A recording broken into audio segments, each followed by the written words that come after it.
Paul, thanks for coming today. All right. Good to be here. Yeah, let's do this. This will be fun. You know, Paul, one of the great things for myself is that I get to do these interviews, and I really get to know, some of these guys like yourself who I've talked to for all these years. I get to know a lot better because of these. So for me, it's a lot of fun on the selfish part for myself. So. Actually, at one point in time, I think you and I worked together. Did we at Edison? Edison, yeah. And what year was that you worked at Edison? That would be early 80s, I would imagine. You were, that's when Gene Sanders and all those guys, you guys were up in the Spokane office at the time up there. Yeah. So it goes back that far, and with Jack Politis, And Jim Murphy. Yeah. And those guys, yeah. I started there in 1980, November 11th, 1980, and I worked through 1986. Yeah. And then Dan Rowland and I left and started Comco. So, but this interview is about you. Right. So I want to ask you, what was the year that you started in the steel pipe business, and who did you work for? Well, the steel pipe business for me started essentially when I started designing pressure vessels for American Standard. So that goes back when I was just 65, 66. Okay. And so I designed pressure vessels for them, and it's all SME code, nothing to do with API whatsoever, but all ASTM API code, Section 8, unfired pressure vessels. And I would design vessels for them of various sizes. They put me on the big project they put me on was what they call the Navy program. So we designed heat exchangers for all of the atomic subs, all the high-tech subs. And I think the reason when they put me on, I was hired in this company. I was the youngest draftsman engineer by 17 or 18 years. So they put me on the Navy program because it really was laborious, tedious work. You would have a drawing that would be over 100 foot long on a roll, and you roll it down your engineering table, and you had to find one little heat exchanger in the middle of a sub out of 1,000 they had on there, and design some part or redesign it or reconfigure the piping on it. So you get involved with piping and pressure tubing to mill T-spec also. So that was the beginning of it all. And through working for them in the engineering design, then they put me into marketing because I had the background of not only the engineering side, the sales side, and the engineering materials, and then from marketing and traveled and visited accounts, actually as a salesperson, with some of our top salesmen. And then they put me into production side because I had the production knowledge also, and I guess the mechanical aptitude, or maybe it was the ambition or the curiosity of how things work. So I was in the production side, which ended up being purchasing and engineering side. So we designed, different sizes of pipe. I would have to engineer spec out, also castings. And then at the same time, I was working on the ASTM code for pressure vessels for, of all things, fiberglass, getting that approved. So I work on the ASME board, getting that code help approved.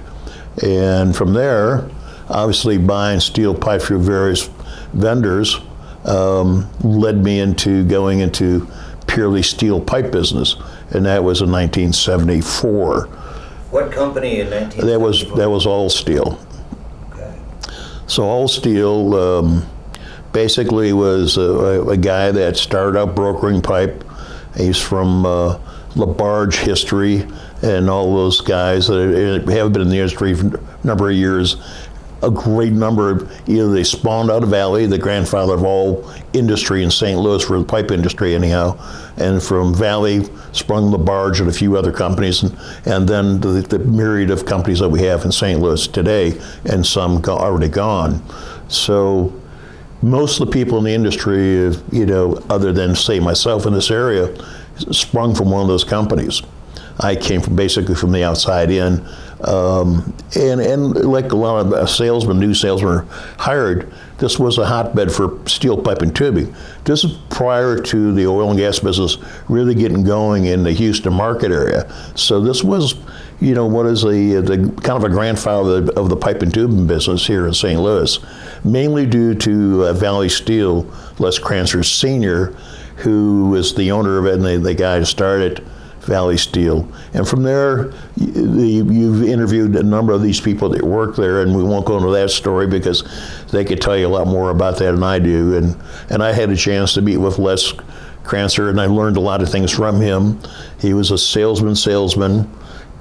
He could sell ice cubes to an Eskimo, never mind the refrigerator. He rented the refrigerator to you. So he was that type of guy. But watching him, how he handled the mills that he dealt with, he was, he knew how to charm the mills, put it that way, and he got some special treatment of the mills because he was a gratuitous man, should I say. So through that, I learned from him. When I was hired at All Steel, I was hired mainly because of my contacts. I had, U.S. Steel and Armco, National Tube, all the various steel companies, Bethlehem Steel. I've dealt with all those on a corporate level because I worked at the corporate office in New York City for a few months putting together corporate contracts for American Standard, which incorporated 149 companies. It isn't just, everybody thinks about plumbing and heating. It isn't. They own a myriad of companies, and a lot of industrial companies. So coming to St. Louis was because of the year 74 being a pinnacle year in the industry where everything blew up during the oil crisis. And I was hired because of my contacts. I had my knowledge of the various mills. Now, 1974, when was the quote-unquote pipe shortage? Was that 74? It was 74. I remember, hearing my old friend Rick Bowman talk about that. And, tell me a little bit about that and how long that lasted. And that lasted about a year and a half. It really didn't get going until 74. The crisis started in 72, 73 of the oil embargoes going on. And that's when the oil companies started to get into major drilling programs. Heretofore, the drilling programs are basically overseas, bringing oil in from the Mideast, which was cheap oil. They were dealing with Saudi Arabia and all the Mideastern companies, Exxon Mobil and all the rest of them were bringing oil in. And when we had the embargo, all of a sudden they go, we got to start drilling someplace else to find another source of oil. So what happened then, they went to all the mills, of course, the old country casing and piping, and they just dominated the market. So they controlled the mills. The mills were, at that time, and have never really been up to the readiness to supply all the pipe and tubing that is consumed in the United States. And to this day, they still are not, and never will be, because they don't have the mentality to want to do this. And so the major oil companies, they took up all the production on the mills. Consequently, all the other distributors that were U.S. Steel distributors, so on and so forth, LTV, people like that, they weren't getting any steel, or very little of it. And then with the expansion and growth of the industry, of course, oil drilling is just a ripple effect.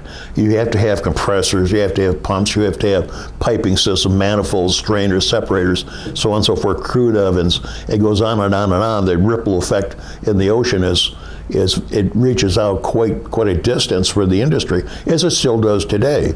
So consequently, there was a shortage when people started to, hey, I need a couple 100 foot of pipe to build some gas pipeline separators. They couldn't get the pipe. So that created a whole vacuum. So anybody had pipe in the ground, all of a sudden, from a dime, it went to $1, just like overnight. And what we would do at All Steel, we would, buildings first trying to build a distributorship, which is extremely difficult because the distributors they had were begging for steel. And then going as a new guy, and especially a guy that was a broker, trying to get into being a distributorship is a really tough business, tough way to go. It took a little bit of time talking to people and establishing yourself. But we would go out and find various lots of steel from other distributors across the country. They had no clue what was going on. These little mom and pop pipe companies. They had 1 store, 2 stores, half dozen stores, whatever. We go out and buy out their whole inventory, and they would not know. They were so happy to sell their inventory and put cash in their hands, national cash in their hands, and take away their inventory until they went to replace the inventory. And they go, oh my God, it's 4 times the cost of what you thought it was. So that's how they made their money. And at the time, we had 3 sales offices. We had St. Louis, Atlanta, and Tampa. So we had at one time or another 64 salesmen. So we get 64 salesmen, pretty much under 25 and under, hungry, and they're making big commissions. So we got salesmen who were 22 years old making $60,000, $70,000, $80,000, $100,000 a year in the 70s. And they were giving away cars for the top salesmen and all kinds of bonuses, and it was just so basically it was kind of a big party atmosphere. Here you got some unmarried guys, a lot of cash, and everybody wore suits back in those days, and the owner of the company was a big proponent of this. He would have sales meeting with them, and he says, if you don't carry a couple of these in your pocket, you're nobody. If you don't carry hundreds of dollars of bills in your pocket, $100 bills, you're nobody. Get used to being a good salesman. So basically that was his creed, and you have to have a nice suit. And what was that man's name? That was Leo Collier. So he was quite a character, self-made man. I don't even know if he finished high school, to be honest with you. He was a mail boy at LaBarge, worked his way around, learned the business. He had some mentors, and fell into a situation. Timing was everything was just perfect for him, because he went in business for a year or 2 before this all broke open. He borrowed money from his uncle, and then when this broke open, through his hard work, all of a sudden, he was not worried about paying the mortgage for the house that month. He was buying new homes and buying Cadillacs, and it happened within a matter of a year or 2. Wow. So, and then give away Cadillacs as gifts to the salesman. Wow. So the market expanded, exploded. And the unfortunate side of that is also, because selling pipe was easy, we would go out, my purchasing guys, we go out like at 4 o'clock in the afternoon into the sales floor. Here we got 40, 50 guys on the sales floor. They would have stacks of orders on their desk. Orders are ready, had no material to fill it. We would auction off the material that we found that day. It was like whoever had the most profit in the order would get the pipe. So, of course, the salesman being salesmen, they come and try to bribe the purchasing guys. Hey, what do you guys got? Because everybody was making big money. But that's the way it was. And you had salesmen that were always going to be good salesmen. They knew how to work smart. And you had the guys who just sat there and waited for the orders to come to them, which are no longer in the industry, didn't make it. So when the market slowed down in late 75, a lot of these companies went by the wayside. Likewise, during that era of 74, 73, 74, 75, a lot of these people left and started their own company. There was like Continental Pipe and Tube. They left. They worked with Leo. They left and started their own company. Other people left and started their own company. A lot of guys went to work for other companies because it was a matter of knowing who had the accounts, who didn't have the accounts, and who had steel, who didn't have steel. So there's a lot of expansion going. That was the biggest expansion probably in the pipe and tubing industry, was in that era, companies and growth. Very good. What after All Steel? How long did you work there, and who was the next? Well, we had when All Steel was formed, there was Leo and his uncle Scott. Scott was his uncle lending him some money to start the company. Well, Uncle Scott was he was the guy that sat off on the side and demanded everything get done, give me my pay, and didn't do anything other than harass people. And in 74, people had long hair. Well, he sent around pictures, everybody had to be cut like they were a military haircut. Well, that didn't fly very well. So he was always in the Tampa office. The only reason we had the Tampa office because he had a place down there. And so we had people in the Tampa office, and of course they would sell steel. And when I came to work with him, about it seemed like every other month I had to fly down there, prevent everybody from quitting because he'd come to the office and harass everybody, instead of just saying, gee, I'm making a good living, I don't have to work for this money. I'm just making this money, and leaving the people alone. He couldn't do that. So consequently, after a few of those trips, and talking to Scott myself several times, hey, you have to lay off these guys. I told Leo, I said, well, why do you have a partner? What does he really do around here other than collect a check? And after Leo thought about it for a while, he goes, that's a good idea. So we basically shut down all steel and started Collier Steel. And so he basically relied on me to start Collier Steel for him at that time. He was going through some problems, and so I helped start Collier Steel for him. But my job was, when we shut down all steel, was that any open orders or any open invoices we had, no matter we received material or not, he wanted everybody paid off because we had plenty of cash. We were cash rich. So if I had material coming from Lenny Baroff, a special pipe and tube, if the pipe was still sitting in his yard, wasn't even shipped yet, I was calling Lenny up. What's the bill? Write a check and send it to him. So the idea was, when we started up Collier Steel, was that we had a good, clean bill of health, and we had some good credit with these people. So we started up Collier Steel. All of our sales guys, the guys we wanted to keep, we said, all right, here's your severance package, and you know, it's pretty lucrative for these guys, and a lot of those guys are still in the industry or soon to be retired. They would come by about 10 o'clock, and we had a big office over in Weldon Parkway in Westport over here in St. Louis. And they throw the football around the hall, wait for about 10 o'clock to show up, and wait for lunch, and we go to lunch, and that was the end of the day. We would just go to lunch, and that was the end of the day, you know. So go back to work at 7 in the morning and work until about noontime, go to lunch, and end the day. That was a repetitive thing. So we started. Martini lunch. Oh yeah, and that was back in the day, a 3 martini lunch, or 4 or 5 or half dozen, whatever. But that's how we started Collier Steel. And that was in the late 80s or 70s? 75. 75? Yeah. Okay. So late 75, 76. And so then I left Leo in 76 and took a job with the Arabian American Oil Company in Houston, and was hired as a project contract engineer, contract manager. Basically what it was is I worked on various projects for them, and I was handling like the 01 classification materials, which were pipe valves and fittings. They found out that I had all this other knowledge on rotating mass equipment. So I went to, the first project was the Gawar seawater injection, which is really interesting because they were using seawater to inject in the wells to boost the pressure and basically to frack it.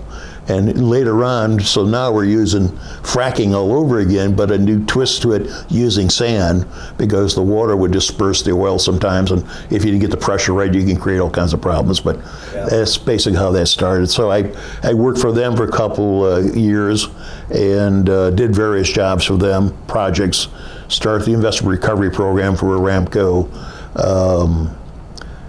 You know, traveled all over the world for them, did a lot of traveling, traveled, you know, sometimes as much as 9 months a year outside the country, all over, basically doing pipe valves and fittings and rotating mass equipment. So always in the steel industry, always touched, you know, so I dealt with all the major mills, helped build pipelines, design pipelines, things of that nature. Then I got a call from Leo again.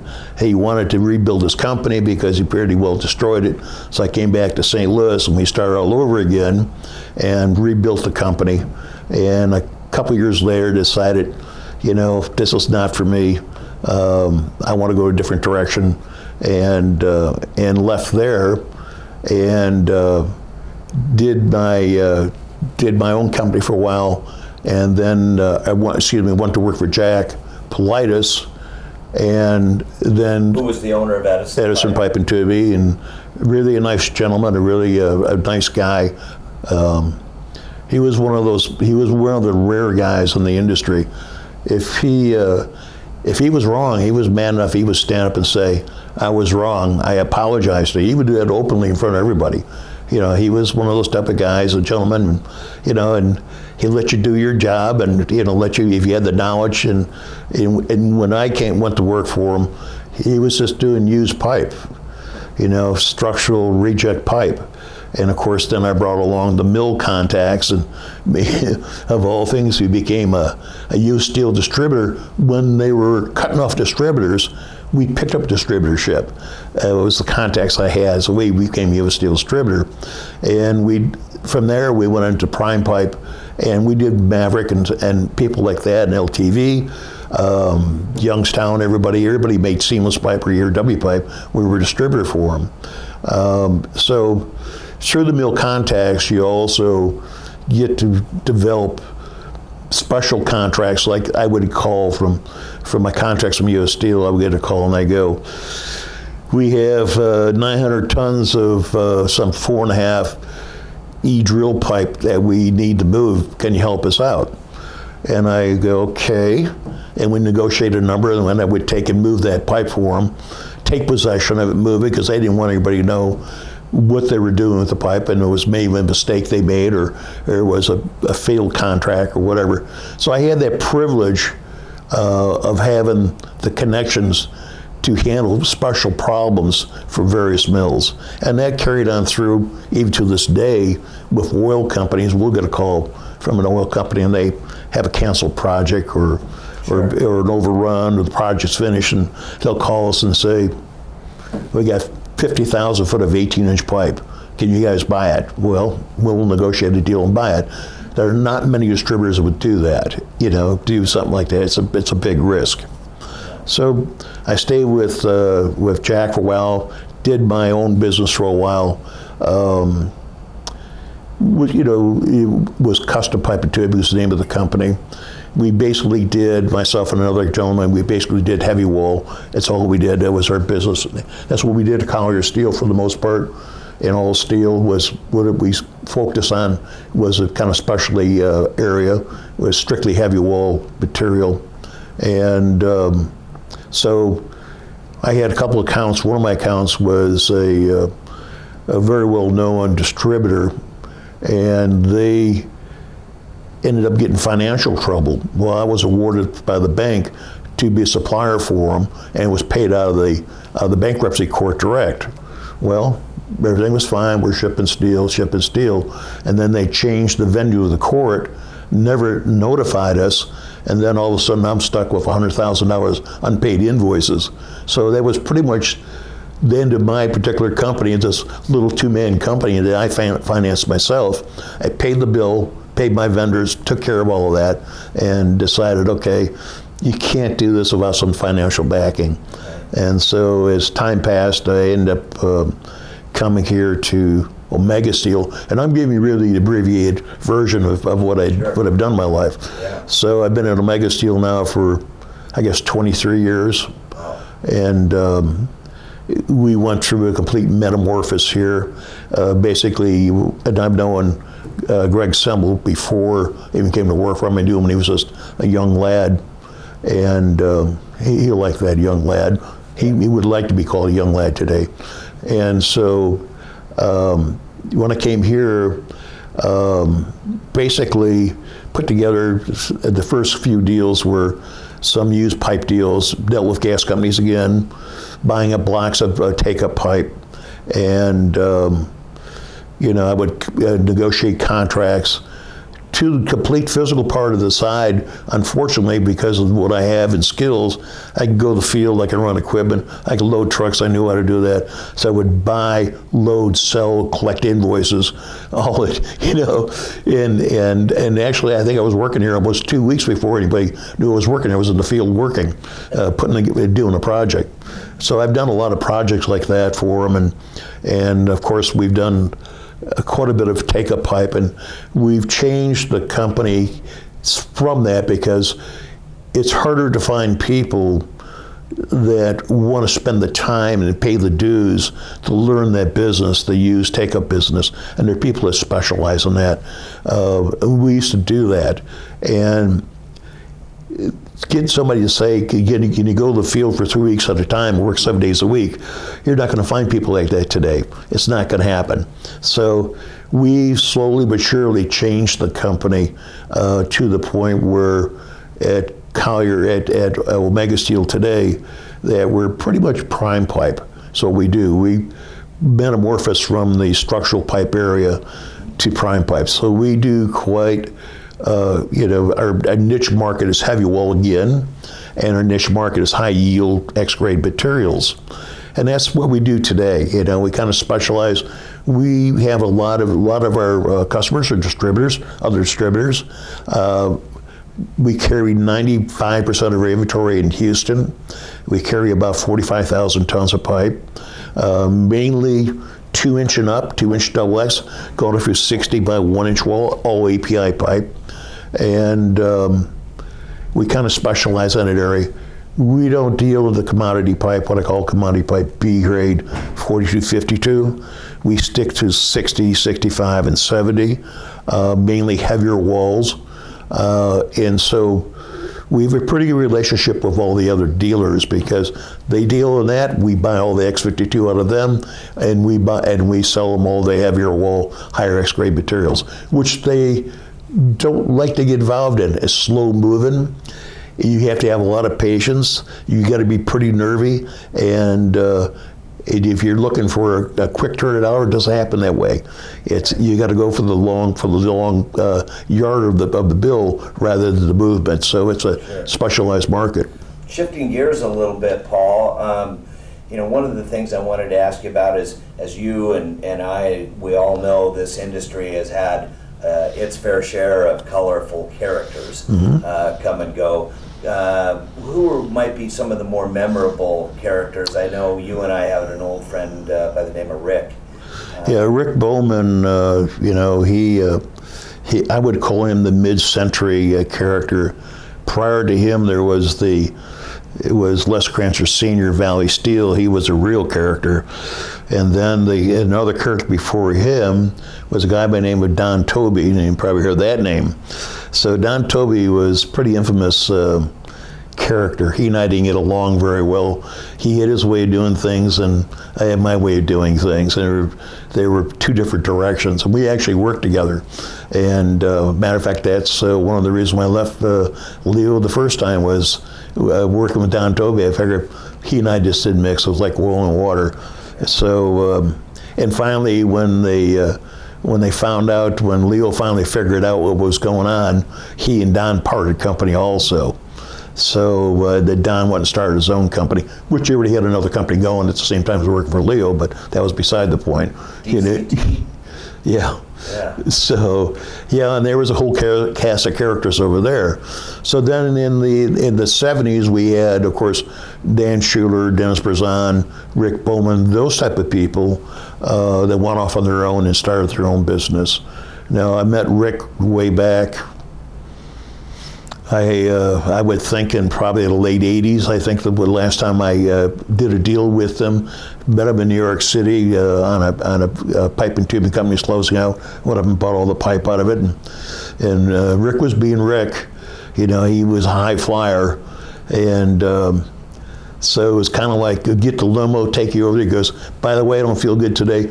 The limo driver will drop you off, just go take a look. And so that's all I saw him. So I called him the next day and we made a deal and bought tubing. But I've dealt with him through a number of deals through the years and got to know him fairly well. And of course, as he grew a little older, he grew a little milder and settled down from his days of having Maseratis and all kinds of cars and stuff like that and craziness. And I think we all go through that craziness period at one point in time or another. Yeah. So I can't throw a stone. Nobody can throw a stone. That's exactly right. Talk about, obviously you've been in the steel pipe business for, 40, 50 years, 50 plus. Tell me about your take on the changes that you've seen, whether it be going from sales calls to telephone to how the changes. The big change, the big change was, going back as old as I am, the salesman rarely gave you a phone call. Back in the days when I was in business, somebody would physically come see you. And I remember the guys from U.S. Steel and Bethlehem Steel would physically come to the office and see you, make sales calls. And they were salesmen. They weren't engineers. They were just salesmen. We make this kind of product, and can I get an order? Okay, can you tell me what's the pressure code on this? I don't know, call the engineers. But so, and as this traveled, as we moved forward, it was just, people started to figure this was an expense, having somebody on the road. How many physical sales calls can you make in a day? How efficient is that? Well, in the 70s, and what Les Crancer started was phone banks. There was the boiler room. Everybody got a phone book. And I remember even at All Steel, we had a room the size of this conference room or larger. It was nothing but phone books from all over the United States. And you can imagine every yellow page book for every little town in the United States. We had thousands of them. We had one guy that's all he did was make calls to get phone books. And you go in there and grab a yellow page, just page by page, dial and smile, dial and smile. You want to buy pipe, you want to buy pipe, you want to buy pipe. And sometimes you'll get some guy maybe that does use pipe, and he goes, how many of you idiots are in St. Louis? I got 19 calls in St. Louis today trying to sell me pipe. But that's the way it was. We weren't the only company to do it, but it was started with Les Crancer, what they call the boiler room, smile and dial. So you had all these guys on the phone all day long, and we gave them a quota, make so many calls a day. The numbers are really kind of a ratio. So you make 100 calls when you start, I make 100 calls a day. You make a call sheet at night at home, you bring it to work in the morning, and you just start banging the phone and start dialing the phone one after another. Just dial. You just keep on dialing, and the salesmen were assigned to another senior salesman, and the salesman, the young guys, what do you make quote? He just write it down, they throw him, he write down a number, throw back to you, quote the guy this. You had most of the sales, they had no rhyme or reason what that price really represented. Here's the price, we have this pipe, here's the price per foot. And so after so many rounds of calls like this, let's take 3 or 4 months, sooner or later you start to get callbacks. You start getting repeat inquiries. Those inquiries start to build. The more you stay at, the more you keep pushing forward on the envelope and make those calls, the more and more inquiries you get. Sooner or later you get enough inquiries to start building your portfolio and your base while you're making an income and a living.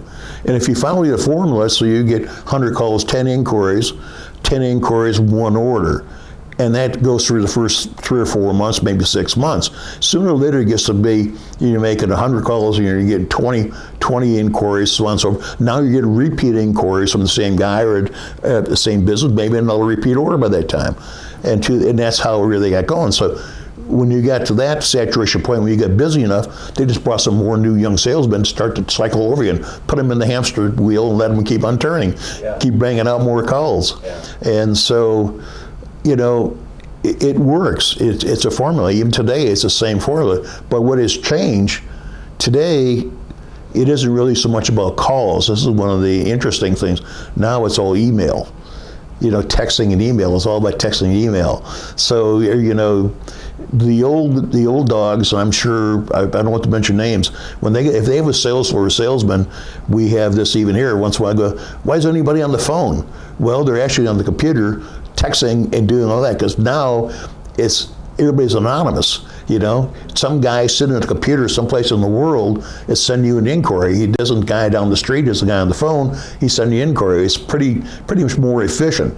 A lot of times you get a call, salesmen here on the floor all the time, they're waiting on hold, waiting for somebody to answer the phone. Well, in the meantime, you could have typed up 4 inquiries or 4 quotes. And that's what's really changed, is that particular part of it. And the other part of it is, because of the information you can get off a computer today, it isn't about having the really earned knowledge. You can go on the computer and go, okay, I don't know what this means. You might know how to spell it. Punch in the computer, it gives you the answer. You can sound intelligent if you have any moxie at all. So that's the real change, and I think we're the same as everybody else. Finding good young people that actually want to work hard and want to learn the industry is the tough part. It's the real tough part today, and that's a struggle, I think, and I think it's a struggle in every industry. We're not alone. Every industry has the same problem, the same struggle, trying to find somebody who's willing to. Everybody wants to be a .com millionaire. I want to invent the latest bread slicer, and 2 years later I'm a billionaire. It doesn't happen that way. It takes a lot of hard work to make this country run. It takes a lot of hard work, sweat and tears, and that's part of what we're going through right now, and we train. What do you tell your young guys? What in regards to the work ethic part of it? Well, it may sound kind of silly, but being on an open sales floor, our sales were in cubicles. Greg thought about, well, okay, we'll give them private office. No, I said that's not a good atmosphere, because you're on the phone and you're sitting there slugging away, and you're buying your office by yourself. You have no feeling of what's going on, no energy from the sales floor. You get somebody in our sales room, when they get an order, they ring a bell. So you're on the phone with somebody's ringing a bell, and you see the guy 3 times a day ringing a bell, you haven't got nothing. You go, I better get going. This doesn't look good, you know what I mean? Plus they post the numbers on the board. So I think the atmosphere is, it feeds itself. And it is an energy field that we have on the floor. There's days out there where salesmen are hitting orders, and pretty soon other sales are hitting orders. It just grows, it just builds. Yeah. Was there somebody in your career who early on that acted as a mentor, whether it be a family member or even just one of your old bosses? Well, I think it goes back to my father. My older brother and I, we were, as young kids, we never had any free time. We had major projects. My older brother and I had major construction projects every summer. I'm talking about projects that even adults have a hard time accomplishing even today. Setting up grades, setting lines, laying pipelines, doing stuff like that, drainage lines, building houses. I was doing this stuff when I was 7 years old. So that was, So your father? Oh yeah. So of course my brother, my brother's 4 years older than I am. My older brother, he hated it. He never understood it. I kind of understood a little bit earlier in life than he did. It was all about you go and give it the best you have all day long, do your best, and if you don't know what you're doing, try to learn something more that day and learn to be a little bit better. But also to be tolerable of other people. You have to fit in also, you just can't be a tyrant. So good hard work is what I learned from my father, and that carries forward. And I remember one time where we're digging a ditch and everybody used our yard, play baseball in. So my father get out of the car at 5:30, he come look where the ditch was dug to, and he goes, you guys are screwing off today, probably playing baseball with your friends, no supper, I'm setting the lights, you gotta dig to get here today before you even eat tonight. And I go, young man of 7 years old, I said, my dad swore a word, which after I got myself off the ground, he swatted me. He says, you can learn one thing, how to dig a ditch and dig it right. And I always use that all my life. Yeah. So when I quit a job, I always said I can always dig ditches. Yeah, I love it. That's awesome. Was there ever a lowest point or a toughest point in your career that really challenged you in this pipe business? Well, I think everybody runs through the ups and down cycles of it, and you try to flatten them out as much as you possibly can. And you have to have failures also. If you don't have failures, you don't know the mark of what it is to win and to gain territory. And failures make you stronger. So I would think, having my own company and not having the finances and getting burned like that was a low point in life, because I was struggling. I had to really struggle to pay off my suppliers, which I did. I made sure I paid them all off. So it cost me dearly, but that was a good lesson, about put a little bit too much trust in what the court says. And if there was one thing or two things that you wouldn't do again if you could go back in time, is there anything that you would change? Well, there's probably more than two. I don't get enough time to talk about that, Randy. There's, I think, if you look back upon things in life, you just wish you could have done things a little better, maybe. Always think that you could have done a little better. I think that's where my thought is always, I look at projects, we finish them, and I go, could have been a better way maybe to do that. But at the time, in the heat of the moment, and trying to get the job accomplished, you just do the best you can. Yeah. And sometimes you don't put a lot of thought process into it. You just react to do the job. And I think that's part of the thought process. Put a little bit more time into thinking, a little more pre-planning into the project before you start the project. If you were to tell a young guy today What is your take on what's the secret to success in the pipe business? What would you tell them? I would tell them just to make the calls, get to know the product. It's important to know the product. There's nothing worse than talking to somebody you're trying to buy steel out, and I have it even today from major corporations. As soon as you get the guy on the phone and you're talking to him, you already know this guy doesn't know what the hell he's talking about. So you already know when you're trying to find some information or find some steel, he's going to have to go ask somebody else. That's not the answer I want. You know, I want an answer. Because my time is valuable also, and I have something I want to get accomplished that day. I can't wait for tomorrow for somebody to give me an answer, or I can't wait for somebody to give me the wrong answer or misinformation. And always be truthful to your customers. One thing I always tell my young guys, no matter what, be honest and be truthful to your customer. If you're screwed up on the order, there's something wrong, be upfront with him. Everybody's got a boss, and if you get him in trouble with his boss, you'll never sell that guy ever again. Always, even if it hurts you up front, if you tell him, look, we screwed up, that pipe's going to be a week late, tell him up front, so he can deal with it the way he needs to deal with it. You know, and if he doesn't buy from you again, at least your conscience is clear. And you know, and unfortunately, people don't like to deal in the truth, especially when it has something to do with that. And salesmen are inherently, right, you know, trying to shade it. They just want the final check, the commission to get paid. You know? Right. As we get towards the end of the interview, I've got a couple more questions. One of them is, besides your career and the steel pipe business, what are you most proud of? What gives you the greatest satisfaction? Well, I have 4 children, so they're all hardworking people. They all made their own careers, and they're giving people, which is important. We raised them to be giving people. They work hard. Each one of my children work extremely hard. They have good careers. They're good people. They're raising good families. That's the important part. After all, what is your legacy in life? What is, your job is not real legacy. It's something that you do. You know, when you start as a young person and working for a living, the word is working for a living, and you're struggling, and sometimes you're doing a job that you don't like. And we all have those jobs. And if you're fortunate enough in life to find a job, in this particular job that I have here in any place I've worked, I was able to use all of the things that I've learned in my life, whether it be engineering aspects, your mechanical know-how, physical know-how, project know-how, and put it all together in one package and use it to my advantage, or sometimes to a disadvantage. Sometimes people go, oh, you know how to do that? Oh yeah, give that job to him. Next thing you know, you got a pile of jobs this tall. Everybody over here is cooling their heels doing nothing. So, and not sometimes when to say no, which is one of the other problems that I have. If somebody asks me to do a project, well, yeah, I can help you out. Sometimes you just need to say no, walk away. So. Right. Is there anything that, Paul, that I didn't ask you that, anything else that you want to talk about, or is there anything I failed to bring up? Well, let's talk about Randy. How long has Randy been in this business?